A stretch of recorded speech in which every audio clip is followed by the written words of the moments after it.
révolution féminine est en marche. Elles sont déterminées et rien ne peut les arrêter. Elles envahissent toutes les sphères de la société.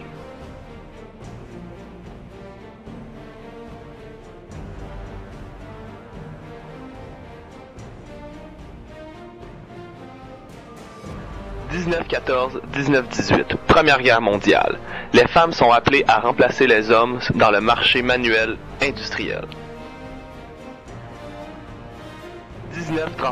1939-1945, Deuxième Guerre mondiale. Les femmes sont entrées dans le marché du travail une seconde fois.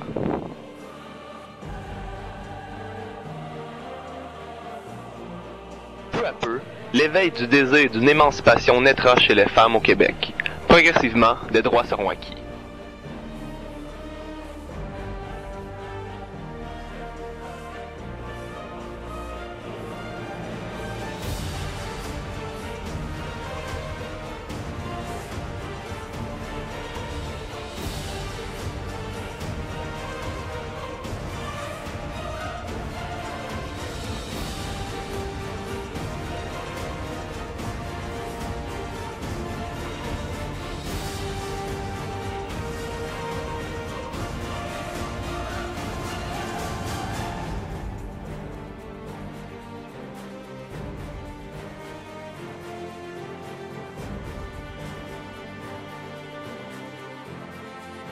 « 1940.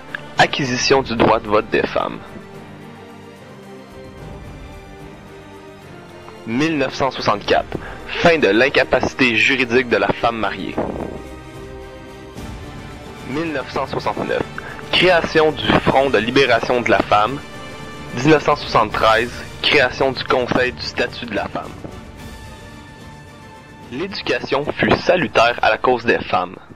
Je pense que ce qui a changé la vie des femmes, le moment peut-être le plus déterminant, ça a été le rapport parent. Parce que jusqu'ici, jusqu'en 64, les femmes n'avaient pas vraiment le droit à l'éducation, à l'instruction. Est arrivé ce rapport où on disait les filles peuvent aller à l'école aussi longtemps que les gars. Et ça, au début, on n'a pas vu que c'était tellement important comme décision, pour s'apercevoir que les filles étaient très bonnes en classe, elles qu'on préparait, et je pense que même que ce chanoine parent voulait préparer les femmes à être de meilleures épouses et non pas aller sur le marché du travail. Je pense qu'il doit se retourner dans sa tombe, mais enfin. Et je pense que ça a changé complètement. Ça et la venue de la pilule, évidemment.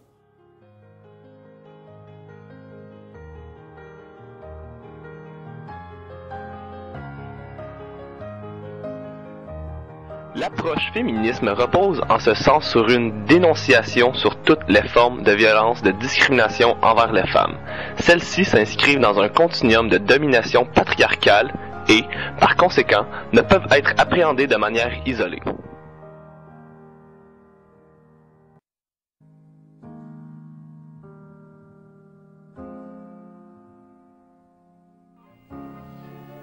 Vous avez devant vous l'exemple même de la bonne petite ménagère moyenne dans l'exercice d'une de ses principales fonctions quotidiennes.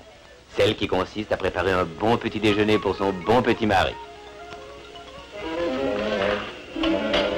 Lorsqu'elle dispose d'une cuisine moderne et bien équipée, la bonne petite ménagère moyenne n'a aucune peine à accomplir de vrais petits miracles.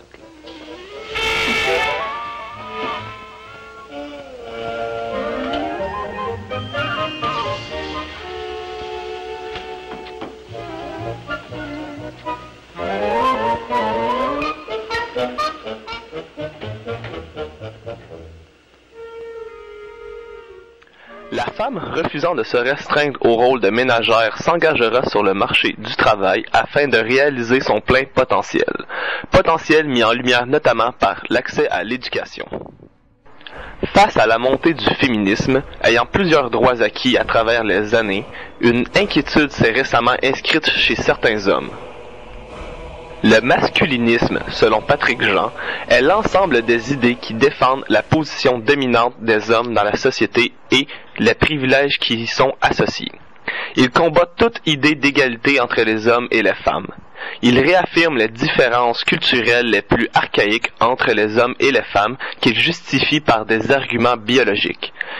Il affirme la primauté du père sur la mère, de l'homme sur la femme. Il tend à nier ou parfois justifier la violence conjugale en culpabilisant les victimes. Je regarde de devoir le dire, mais le féminisme est un crime contre l'humanité. Moi, là, je vois aucune invention, que ce soit qu'on l'appelle féministe, que ce soit du fascisme, tout ça, c'est exactement toujours la même chose. Ça prend quelque chose pour manipuler le peuple. Il n'y a pas de bon féminisme, comme il n'y a pas de bon nazisme. C'est de même que se déroulent les choses en vaginocratie. Le problème majeur, ce serait que ce qu'on vit en ce moment au Québec et au Canada, mais surtout au Québec, parce qu'il y a un féminisme très fort, il y a une société, comme je disais, matriarcale, est-ce que ce qu'on vit au Québec, ça s'étendre au reste de la planète? C'est comme une secte. Ils n'en sortent pas. Ils n'en sortent pas avant que la famille soit détruite, que le mari soit ruiné. Ils ont comme mission de briser les ménages. Je comprends pas. L'idéologie féministe, c'est une idéologie de mort. C'est une idéologie de on détruit les familles, on cesse de faire des enfants et on n'a plus de société. Le bouleversement des rôles sociaux imposés par le féminisme amènera certains hommes à se chercher une nouvelle identité masculine qui sera associée au rôle de père.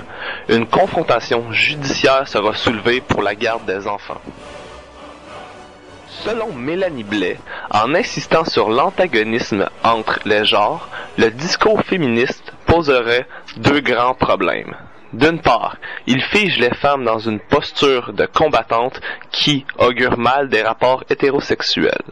D'autre part, il brime la masculinité naturelle des hommes, ce qui leur crée un problème d'identité et contribue à un déséquilibre au sein de la société, puisque le pôle masculin est dévalorisé.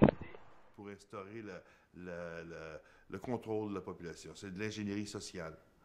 C'est un outil. Puis quand le contrôle va être établi, le féminisme va prendre le bord. Il n'y a pas de raison qu'elles aient plus de pouvoir que les autres. Ils ne sont qu'un outil. La chose qui est tout à fait similaire entre le mouvement féministe et le mouvement gay, c'est la base de ces deux idéologies-là, c'est un mensonge.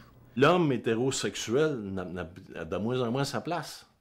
Hein? Il est dénigré, il est au profit je dirais, du lobby gay et aussi du lobby féministe. Il a perdu le concept de celui qui était le pourvoyeur puis qui faisait vivre la famille. Ça, il a perdu son autorité. D'ailleurs, c'est à cause... Tout le féminisme est basé sur l'abus de l'autorité du patriarcat, sur les femmes, etc. Donc... là, c'est certain qu'il est perdu puis il se cherche. Un certain écho d'extrémistes se fait entendre chez une frange radicale chez les masculinistes, laissant place à des actes concrets contre les femmes. Peut-être tireur fou va m'être attribué dans les médias. Je me considère comme un érudit rationnel que seule la venue de la faucheuse ont amené à poser des gestes extrémistes. Car pourquoi persévérer à exister si ce n'est que faire plaisir au gouvernement? Étant plutôt passéiste de nature, exception la science, les féministes ont toujours eu le don de me faire rager. Elles veulent conserver les avantages des femmes, par exemple assurance moins chère, congé de maternité prolongé, précédé d'un retrait préventif, etc., tout en s'accaparant ceux des hommes. Ainsi, c'est une vérité de la palisse que si les Jeux olympiques enlevaient la distinction homme-femme, il n'y aurait de femmes que dans les compétitions gracieuses. Donc les féministes ne se battent pas pour enlever cette barrière. Elles sont tellement opportunistes qu'elles ne négligent pas de profiter des connaissances accumulées par les hommes au cours de l'histoire. Elles essaient toutefois de travestir celles-ci toutes les fois qu'elles le peuvent. Le masculinisme est donc perçu comme une formidable machine de guerre contre le féministe.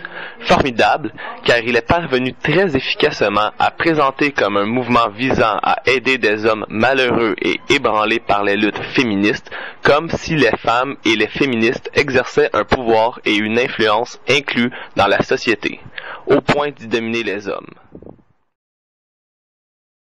À l'inverse, plusieurs femmes actuelles n'adhèrent pas à cette idée.